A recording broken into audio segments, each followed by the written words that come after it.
마지막으로 당사자의 최종 의견을 듣는 절차를 진행하겠습니다. 먼저 소추위원께서 최종 의견을 진술해 주시기 바랍니다.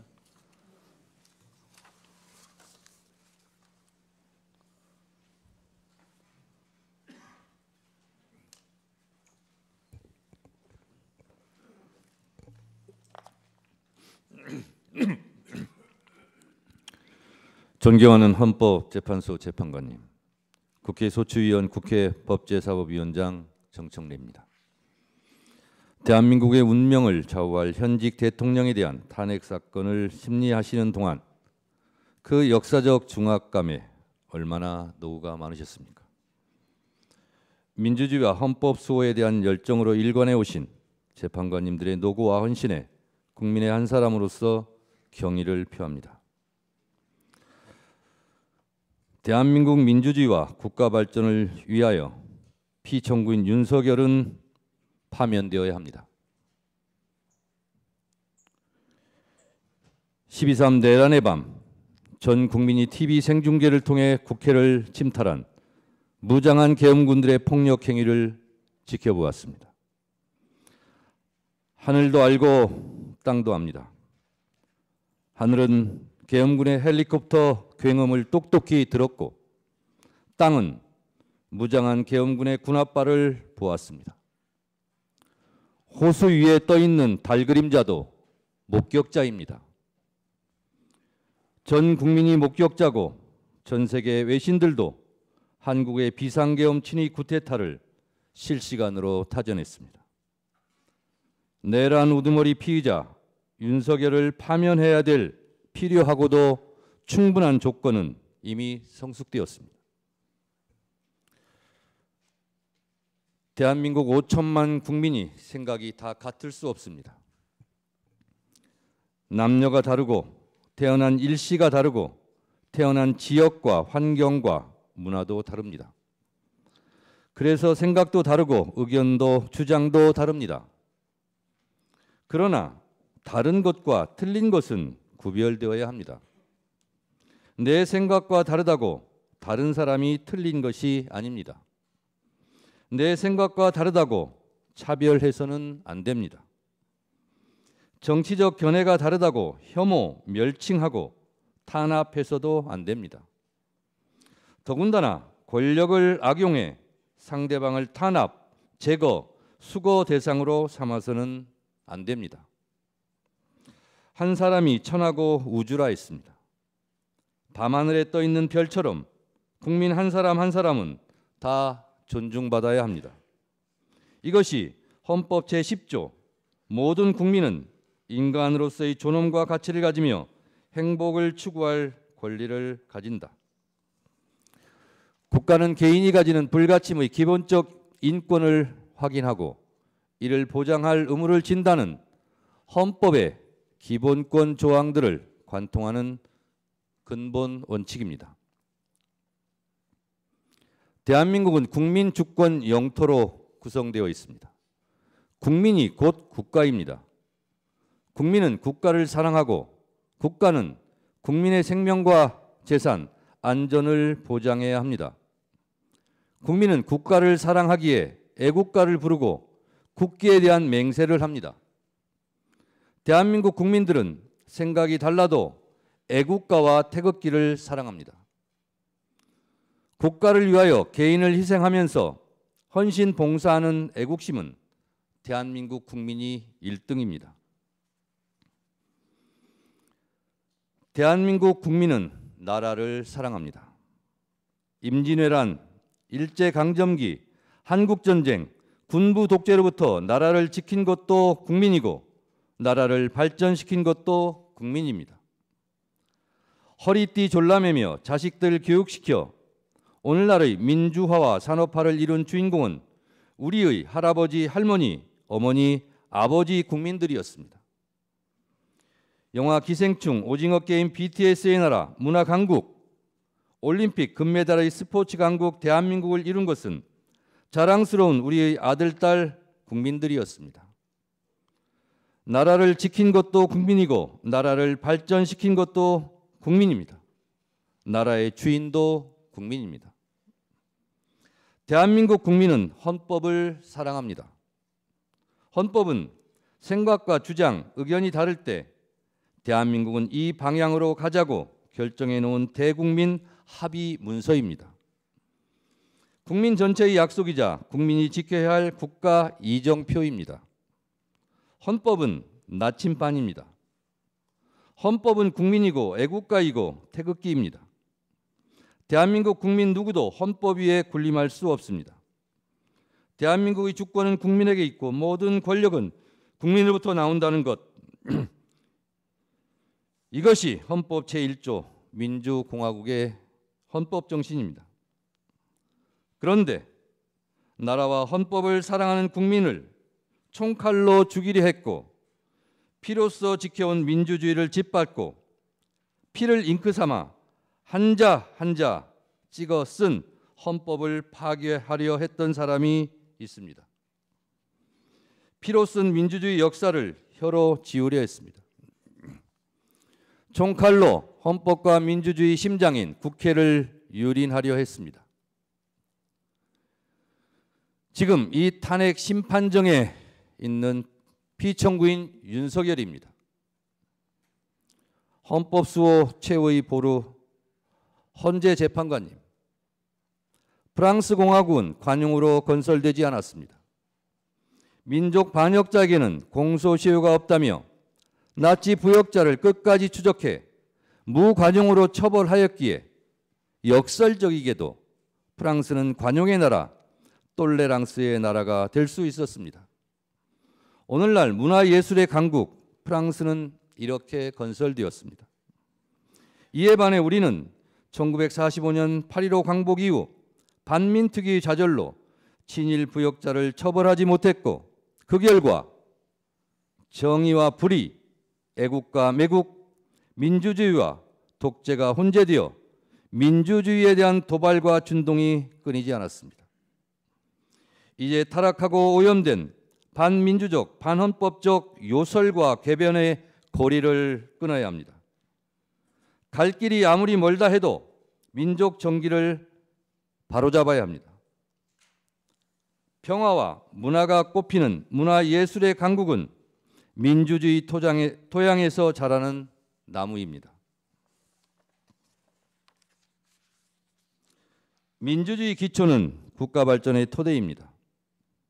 민주주의 발전 과정이 국가 발전의 과정입니다. 민주주의 정착 없이 국가 발전을 이룬 나라는 없습니다. 선진국 중에서 독재 국가는 없습니다. 민주주의와 국가 발전의 주적이 바로 독재입니다. 국가 발전을 위해서 독재의 독을 해독해야 합니다. 독재의 전형적 모습이 비상계엄, 내란, 그리고 영구 집권 음모입니다. 피청구인은 2022년 5월 10일 국회에서 취임했습니다. 헌법 제69조에 따라 나는 헌법을 준수하고 국가를 보위하겠다는 선서를 하고 대통령에 취임했습니다.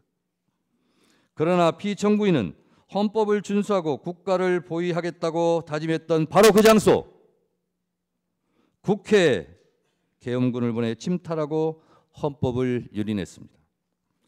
대한민국의 헌법과 민주주의를 말살하려 했던 피청구인 윤석열은 파면되어 마땅합니다.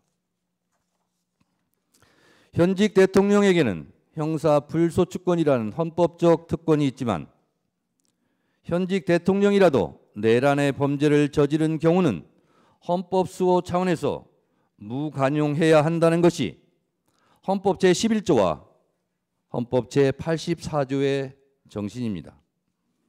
내란의 범죄는 현직 대통령을 포함해 누구라도 예외 없이 처벌의 대상입니다.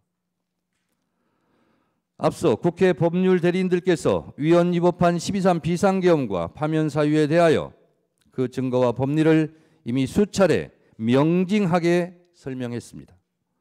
저는 국민의 입장에서 국민의 목소리를 담아 피청구인을 파면해야 할 이유에 대하여 다시 한번 말씀드리겠습니다. 첫째, 피청구인 윤석열은 헌법 제77조에서 규정한 계엄의 조건을 위반했습니다. 헌법 제77조 1항에 대통령은 전시, 사변 또는 이에 준하는 국가 비상사태에 있어서 병력으로서 군사상의 필요에 응하거나 공공의 안녕 질서를 유지할 필요가 있을 때에는 법률이 정하는 바에 의하여 계엄을 선포할 수 있다고 되어 있습니다. 12월 3일의 대한민국은 전시, 사변 또는 이에 준하는 국가 비상사태도 아니었고 병력으로서 군사상의 필요에 응하거나 공공의 안녕 질서를 유지할 필요가 없었습니다. 평온한 하루였습니다. 병력으로서 공공의 안녕 질서를 해친 장본인이 피청구인입니다. 계엄의 선포는 논란의 여지 없는 명백한 위헌 행위입니다. 둘째, 피청구인 윤석열은 계엄 선포의 절차적 정당성을 위반했습니다. 헌법 제82조는 대통령의 국법상 행위는 문서로서 하며 이 문서에는 국무총리와 관계 국무위원이 부서한다. 군사에 관한 것도 또한 같다고 되어 있습니다. 계엄법 제2조 5항은 대통령이 계엄을 선포하거나 변경하고자 할 때에는 국무회의의 심의를 거쳐야 한다. 제6항 국방부 장관 또는 행정안전부 장관은 국무총리를 거쳐 대통령에게 계엄의 선포를 건의할 수 있다고 되어 있지만 피청구인은 헌법 제82조와 계엄법 제2조를 모두 위반했습니다. 계엄 선포 시 정상적인 국무회의 심의 과정이 없었습니다.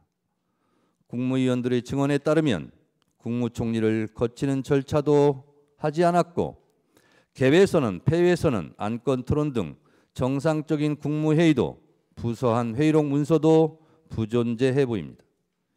피청구인을 파면해야 할 뚜렷한 증거이자 이유입니다. 셋째, 피청구인 윤석열은 비상계엄을 해제할 유일한 권한이 있는 국회를 침탈했습니다. 헌법 제77조 제5항에는 국회가 제적의원 과반수의 찬성으로 계엄의 해제를 요구한 때에는 대통령은 이를 해제하여야 한다고 되어 있습니다. 비상계엄을 해제할 수 있는 유일한 곳은 유일하게 국회입니다. 이런 국회의 권한과 권능을 강압에 의하여 방해하려고 국회를 무장병력으로 통제, 봉쇄하려 했습니다. 이는 형법 제87조, 형법 제91조에서 규정한 내란의 죄를 위반한 명백한 국헌문란 내란 행위입니다. 국회 질서 운운하지만 국회는 국회 자체 내 질서 유지 시스템이 있습니다.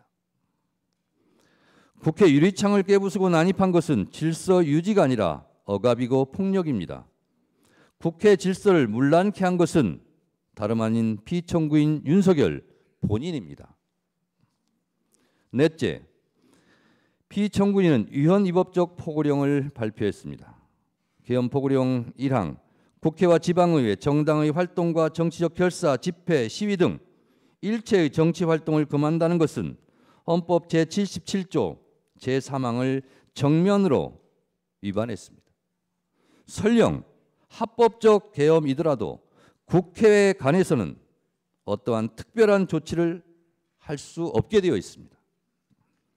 다섯째, 계엄군이 중앙선관위를 침탈한 것도 사법부의 주요한 인사를 체포, 구금하려 했던 것도 모두 헌법과 법률을 위배했습니다. 사법권 독립을 정면으로 위반했을 뿐만 아니라 헌법의 삼권 분립 정신에도 위배됩니다.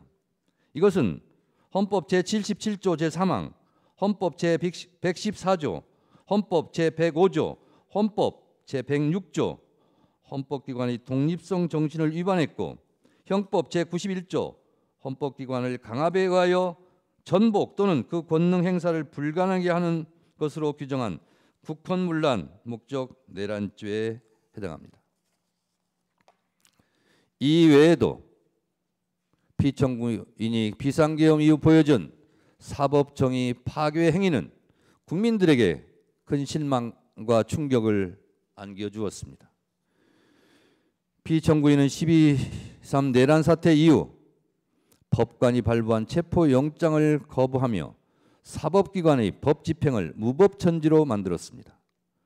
극히 일부 지지자들에게 기대어 국가 혼란을 부추기고 선동하는 듯한 추한 모습을 보였고 부정선거라는 망상에 사로잡혀 있습니다. 부정선거 음모론은 제가 보기에 계엄 선포문에도 없던 사후 알리바이에 불과합니다. 만에 하나 그가 다시 복직하면 또다시 비상계엄을 일으킬지도 모른다는 의심을 받기에 매우 충분한 위험한 인물입니다. 존경하는 헌법재판관님,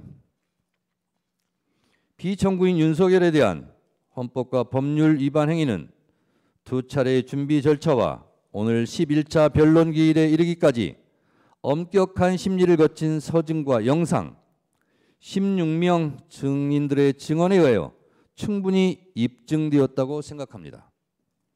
이쯤 되면 피청구인은 위헌 위법한 비상계엄에 대해 반성과 성찰을 통해 국민들에게 진정으로 머리 숙여 사과해야 마땅합니다.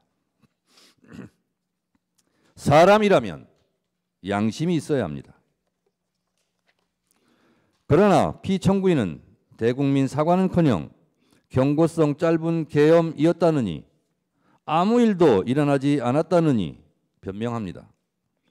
이로 인해 국민들은 계엄 선포의 당시의 충격, 그 이상의 충격을 받고 있습니다.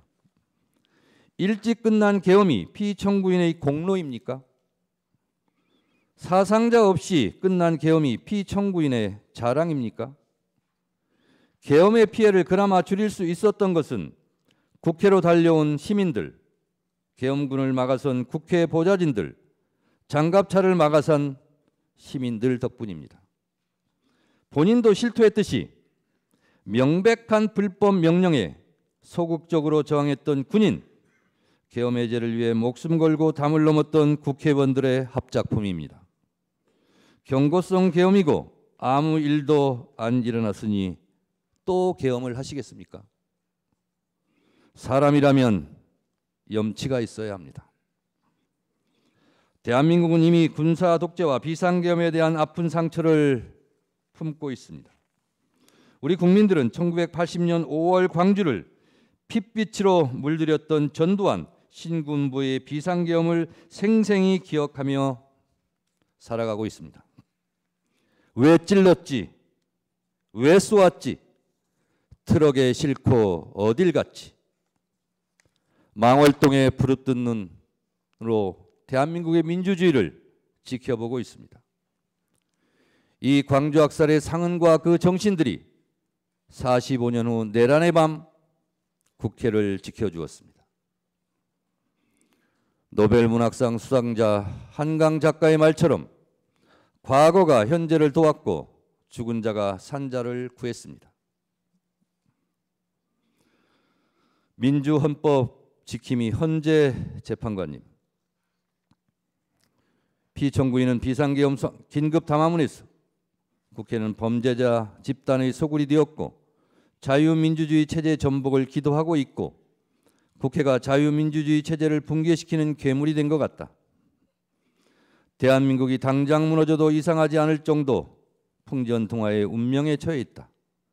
우리 국민의 자유와 행복을 약탈하고 있는 파렴치한 종북 반국가 세력들을 일거에 척결하고 자유헌정 질서를 지키기 위해 비상계엄을 선포한다고 했습니다. 피청구인에게 묻고 싶습니다. 지금도 2024년 12월 대한민국이 당장 무너져도 이상하지 않을 정도로 풍전등화의 운명에 처해 있었다고 생각하십니까? 혹시 명태균 황금폰으로 인한 본인만의 위기는 아니었습니까? 국회가 범죄자의 소굴입니까? 국회가 반국가 세력입니까? 국회가 종북 반국가 단체라면 총선에서 투표한 국민들도 반국가 종북 세력이란 말입니까?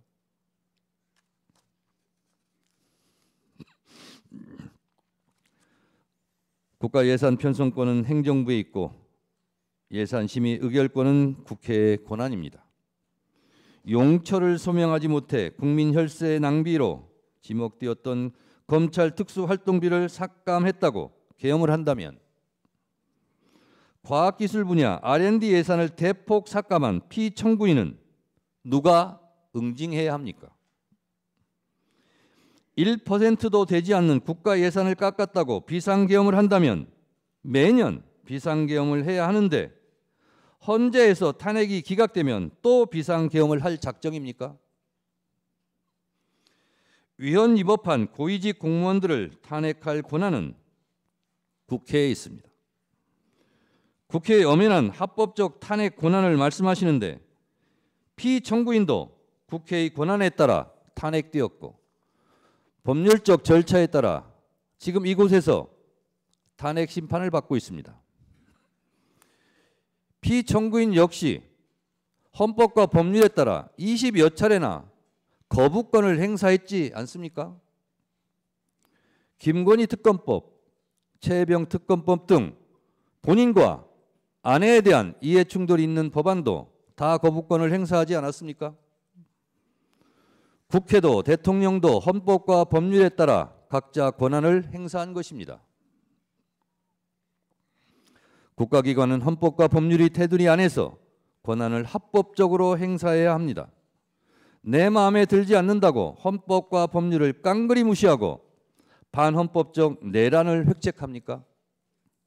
내 마음에 들지 않는다고 국민과 헌법에게 주먹질을 하고 린치하면 되겠습니까? 피청구인은 여야 합의가 되지 않아 거부권을 행사한다고 했습니다.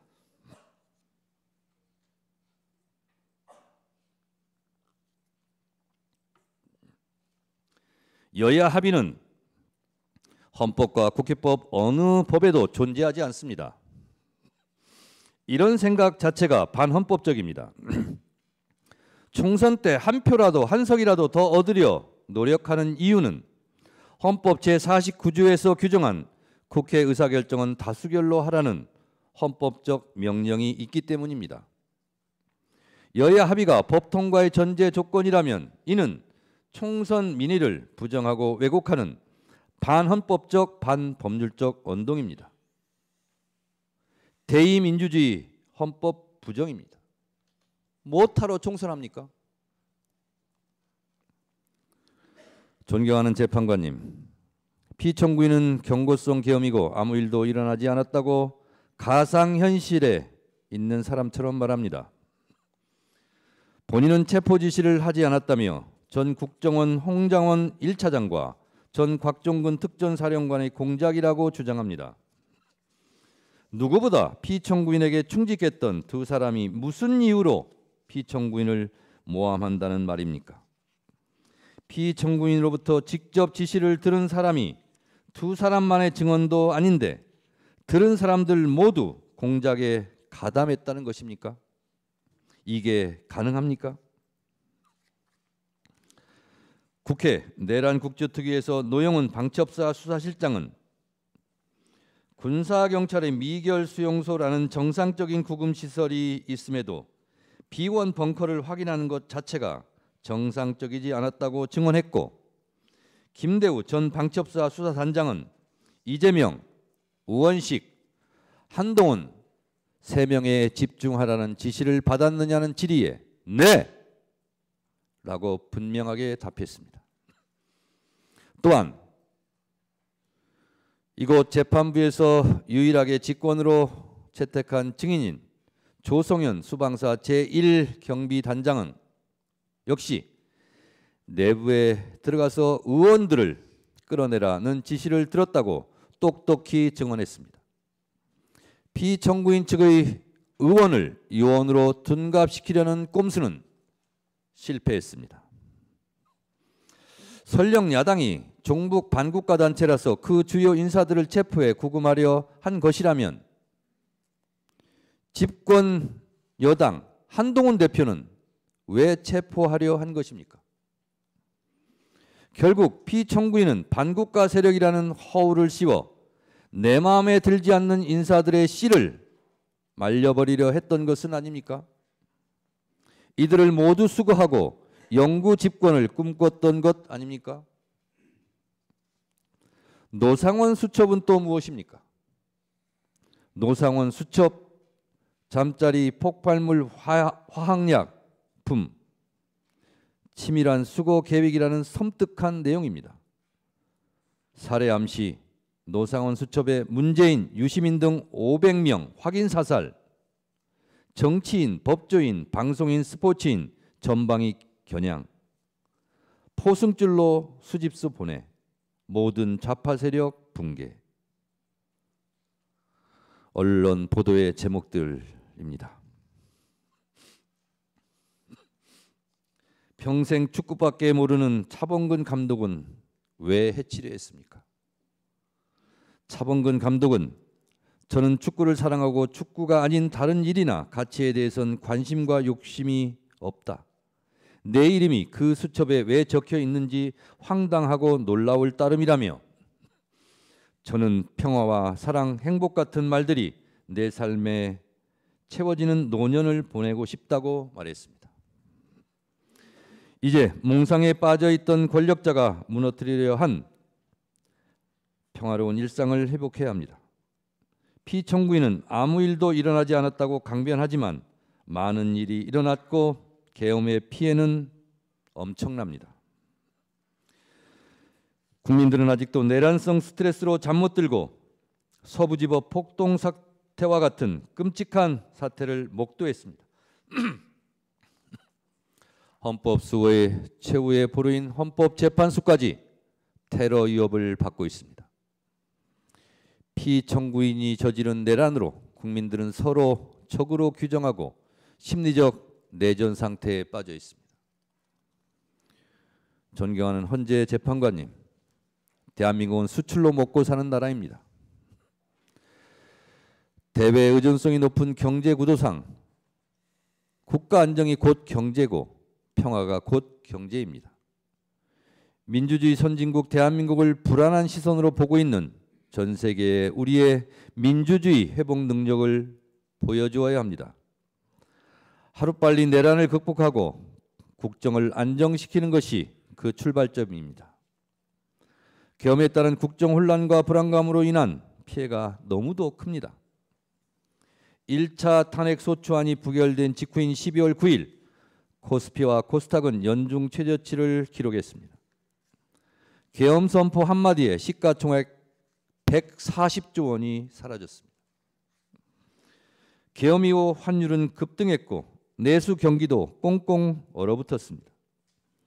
아무 일도 일어나지 않았다는 피청구인의 말과 달리 계엄의 후폭풍은 컸습니다. 건물마다 임대문이, 안내문이 나붙고 식당 주인은 손님이 없다며 아우성치며 폐업을 고민합니다. 오늘 최후 변론서를 작성하겠다고 국민의 목소리를 댓글로 달라고 했더니 한 분이 댓글을 달아주셨습니다. 수천 명의 목소리 중에 한 목소리입니다. 저에게 보내온 한 소상공인 사장님의 읍소입니다. 제조, 도매 자영업자입니다. 12.3 이후로 급 주문 한학으로 재정난에 시달리다가 2월을 끝으로 직원 3명을 부득이하게 내보내고 가족 4명이 어렵게 운영 중입니다. 지난 1년 동안 워낙 어려워도 직원들 월급은 마이너스 통장으로 어찌어찌 채워졌는데 계엄 이후로는 IMF보다 심각한 것 같아요. 50년 동안 지켜봤던 공장 문 닫게 생겼습니다. 이것이 고통스러운 국민들의 목소리입니다.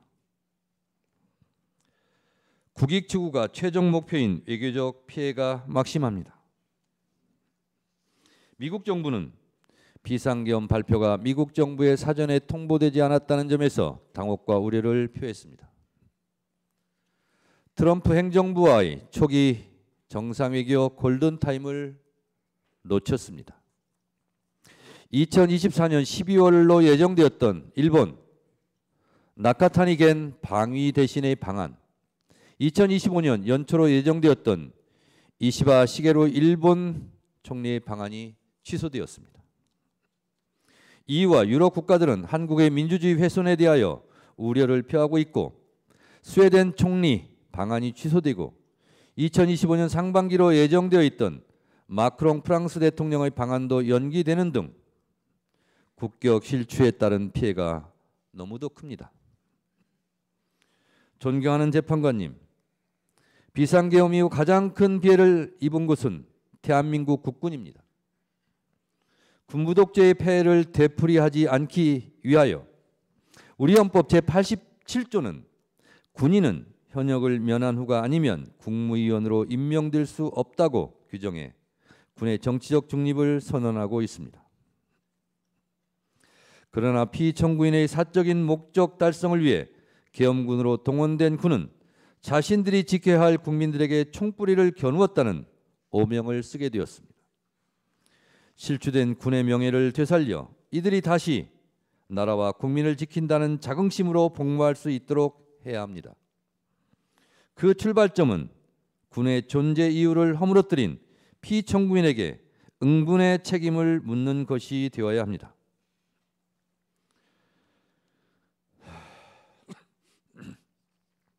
존경하는 헌법재판관님들, 저는 12월 3일 밤 10시 50분경 비상계엄 긴급 속보를 보고 살떨리는 두려움을 안고 국회 후문 담장을 넘었습니다.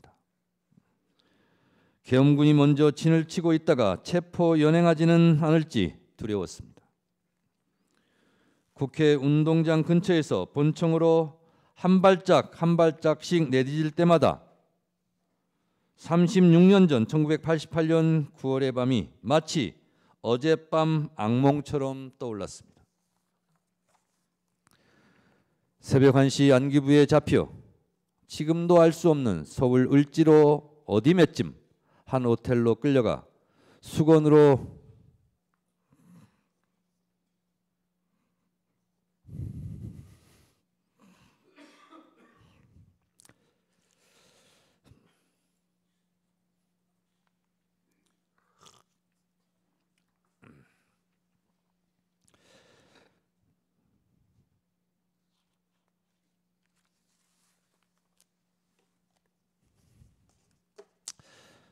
눈을 가린 채 속옷 차림으로 4시간 동안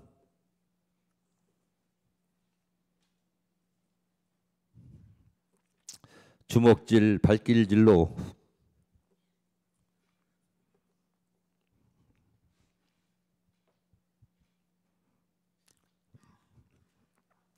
고문 폭행을 당했습니다. 살아있음이 고통이었습니다. 언론에 보도된 노상원 수첩대로 시행되었다면 수많은 사람들이 죽음을 피하지 못했을 것입니다. 존경하는 재판관님, 대한민국은 세계가 놀랄 만큼 한국 현대사 100년 동안 왕조 국가에서 민주주의 국가로, 원조를 받던 나라에서 원조를 해주는 나라로, 문화예술의 강국으로 발전해 왔습니다. 지금 이 시각에도 코리안 드림을 꿈꾸며 지구촌 곳곳 한국어 학당에서 한국어를 배우려는 사람들이 줄을 서고 있습니다. 정치, 경제, 외교적으로도 대한민국은 유수의 민주주의 선진국이 되었고 군사적으로도 세계 6위의 강대국이 되었습니다. 백범 김구 선생이 꿈꾸었던 문화가 꽃피는 나라가 되었습니다. 우리 국민들은 그동안 외국의 어떤 나라도 북한도 감히 흔들 수 없는 나라라고 자부해 왔습니다. 이런 자랑스러운 나라에서 현직 대통령에 의해서 국회가 계엄군에 의해 침탈당하고 정적을 제거하기 위해 친위 쿠데타를 일으키는 끔찍한 일이 생길 줄은 꿈에도 상상할 수 없었습니다. 피청구인 윤석열은 지금도 비상계엄이 고도의 통치 행위라며 반성과 성찰을 거부한 채 계엄과 내란을 정당화시키는 궤변과 요소를 늘어놓고 있습니다. 그를 파면함으로써 하루빨리 대한민국을 정상으로 돌려놓아야 합니다. 존경하는 헌법재판관님, 헌법재판소는 헌법수호의 최후의 보루이며 국민 주권을 지키는 마지막 방파제입니다. 피청구인의 반헌법적 내란 행위는 민주주의 근간을 뒤흔드는 중대한 위헌적 시도였으며 국민의 자유와 권리를 본질적으로 침해하는 반헌법적 도발이었습니다. 피청구인은 군 통수권자로 부여받은 막강한 권한을 남용하여 군과 경찰을 사유하는 중대한 위헌 행위를 저질렀습니다. 아직도 부정선거 음모론의 포로가 되어 총선 결과로 구성된 국회를 부정하고 있습니다. 탄핵이 기각되면 국정을 어떻게 이끌어 가겠다는 등 허무맹랑한 변명과 시건을 잠시 후에 들을지도 할지도 모르겠습니다. 국민들은 피청구인의 적반하장, 남탓만 하는 아무 말 대잔치를 이제 믿지 않을 것입니다. 콩으로 매주를 쓴다 한들 누가 믿겠습니까? 피청구인의 말에 속지 맙시다. 무신분립이라 했습니다. 신뢰를 잃은 대통령은 국민 앞에 다시 설 수 없습니다. 민심은 바다와 같아서 배를 띄울 수도 뒤집어 엎을 수도 있습니다. 피청구인에게서 민심은 떠났습니다. 피청구인의 반헌법적 내란 행위는 주권자인 국민에 대한 명백한 배신이었습니다. 피청구인의 사익과 탐욕을 위한 권력 남용과 헌정질서 파괴로 인한 국민의 신뢰가 완전히 무너졌습니다. 국민이 더 이상 이를 용납하지 않는 것은 너무도 당연한 귀결입니다. 피청구인을 파면하는 것은 대통령이라는 최고 권력자에게 헌법을 준수할 의무를 다시금 상기시키고 헌법의 적으로부터 헌법을 수호하는 일입니다. 헌법을 파괴한 행위에 대해서는 예외 없이 단호하게 대처한다는 것이 헌법의 준엄한 명령입니다. 민주주의 적은 민주주의로 물리치고 헌법의 적은 헌법으로 물리쳐야 합니다. 대통령의 탄핵은 결코 가볍게 결정되어서는 안 되지만 헌법과 법률이 정한 요건이 충족되고 헌법 질서를 지키기 위한 불가피한 선택이라면 이는 반드시 이루어져야 합니다. 지금 우리에게 필요한 것은 헌법 위에 군림하려는 무소불위의 왕이 아니라 절제 권력자도 잘못하면 벌을 받는다는 일반 상식입니다. 대통령에 대한 파면 결정은 사적 감정의 정치 보복이나 정치적 공격이 아니라 오직 헌법과 법치주의를 회복하기 위한 헌법 수호자의 결단입니다. 피청구인 윤석열에 대한 파면 결정은 대한민국 민주주의 놀라운 회복력을 보여주는 동시에 대한민국 헌법이 살아있고 현실에서 작동하는 실질 규범이라는 점을 보여주는 역사의 기록이 될 것입니다. 존경하는 헌법재판관님, 피청구인은 이제 대한민국의 대통령직을 유지할 자격이 없습니다. 국민들 마음속의 대통령이 아닙니다. 우리 국민은 헌법의 적은 헌법으로 막았습니다. 민주주의 적도 민주주의로 지켜냈습니다. 대통령 윤석열을 파면함으로써 헌법 수호의 의지를 보여주시기 바랍니다. 피청구인에 대한 파면으로 얻을 국가적 이익이 압도적으로 큽니다. 필연은 우연의 옷을 입고 나타난다고 했습니다. 비상계엄이 몽상가의 우연한 돌출 행동이었다면 내란 극복은 국민들이 이뤄낸 필연입니다. 그 필연이 대한민국 민주주의 저력입니다. 내란 극복은 나라를 사랑하는 국민들의 민주주의에 대한 필연적 본능과 자구책, 한 땀 한 땀 노력의 결과였습니다. 이제 내란을 극복하고 국정을 안정시켜 미래로 나가야 합니다. 더 좋은 민주주의, 더 넓은 민주주의 광장에서 K민주주의가 만발하고 빛의 혁명으로 국민적 에너지를 한데 모아 골고루 잘 사는 나라, 잠시 멈춘 외교 안보 국방이 튼튼한 나라, 평화로운 한반도, 경제와 문화 예술이 함께 발전하는 코리안 드림을 국민과 함께 꿈꾸며 다시 전진합시다. 피청구인의 비이성적 반역사적 비상계엄은 일어나지 말았어야 할 비현실적 망동이었지만 하느님이 보호하사 우리나라 만세입니다. 헌법과 나라를 사랑하는 국민들이 애국가를 자랑스럽게 부를 수 있도록 민주주의와 헌법 수호를 위하여 피청구인 윤석열을 하루라도 빨리 신속하게 만장일치로 파면해 주시기 바랍니다. 동해물과 백두산이 마르고 닳도록 하나님이 보호하사 우리나라 만세. 무궁화 삼천리 화려강산 대한사람 대안으로 길이 보전하세. 최후 변론의 끝을 영상으로 마무리하겠습니다. 경청해 주셔서 감사합니다.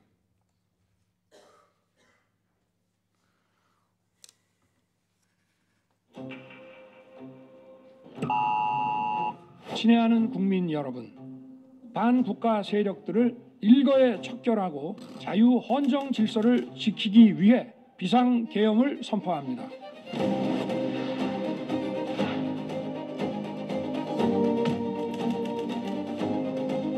민주주의 국가야! 국회로 왜 못 들어가게? 계엄이 아무리 선포돼도 국회는 열려야지.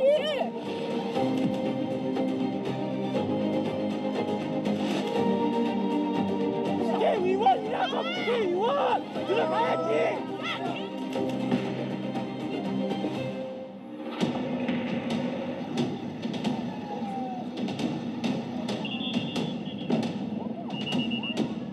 이거는 수용의 반역자, 모두 역사의 반역자가 되는 거라고. 이거 만들어.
비상등을 켠 버스에서 전투모에 마스크를 쓰고 소총으로 무장한 계엄군들이 줄지어 내립니다. 선관위 청사 안쪽으로 진입하는 모습도 포착됐습니다.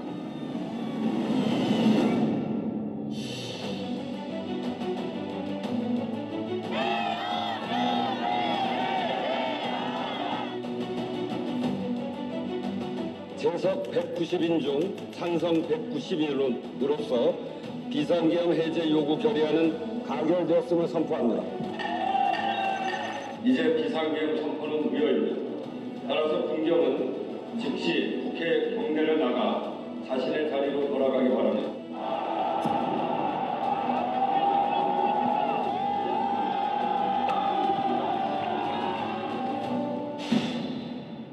계엄은 신속하게 해제됐기 때문에 아무 일도 안 일어났다는 말씀을 드리고 싶습니다. 아무 일도 안 일어났다는 말씀을. 올해 한국 경제는 사면 초과 위기 속에 수출마저 가시밭길로 주가가 2,400선까지 밀렸고 지난 12월 취업자 수가 46개월 만에 감소세로 돌아섰는데 사람은 움직이지 않았어요. 작년에 비해서 한 30% 정도 줄었다고 보시면 돼요. 저도 여기 지금 가게를 내놓은 상태예요.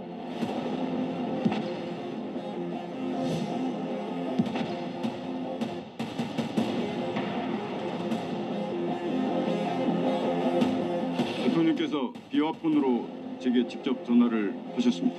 의결 정족수가 아직 안 채워진 것 같다. 빨리 문을 부수고 들어가서 안에 있는 인원들을 끄집어내라. 원장님, 제가 대통령님으로부터 전화를 받았습니다. 대통령께서 방첩사를 지원하라고 합니다.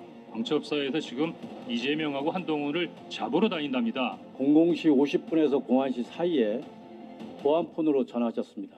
화상회의를 했는데 대통령님께서 문을 부셔서라도 국회의원을 끄집어내라고 말씀하셔서 전기라도 필요하면 끊어라. 계엄군은 일반 조명과 비상 조명을 차례로 단전했습니다.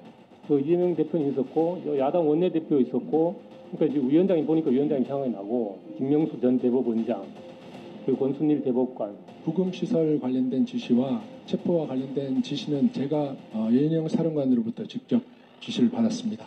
국무회의 자체가 많은 절차적, 실체적 흠결을 가지고 있었다, 그렇게 생각하고요. 저도 역시 우려를 표명했죠. 저는 국무회의라고 보기는 어렵다고 생각합니다. 기획재정부 장관이라고 부르셨고요. 그 자리에서 그 옆에 누군가가 저한테 그 참고 자료라고 전달했습니다. 본인이 대통령으로부터 직접 쪽지를 받은 것은 맞다. 맞습니다. 동원된 실탄수가 몇 발인지 알고 계십니까? 예, 저희가 파악해서 약 18만여 말로 저희 국정조사위원회에 보고를 해줍니다. 네. 국회의원들이 모이고 있단다. 뭐 150명을 넘으면 안 된단다. 막아라.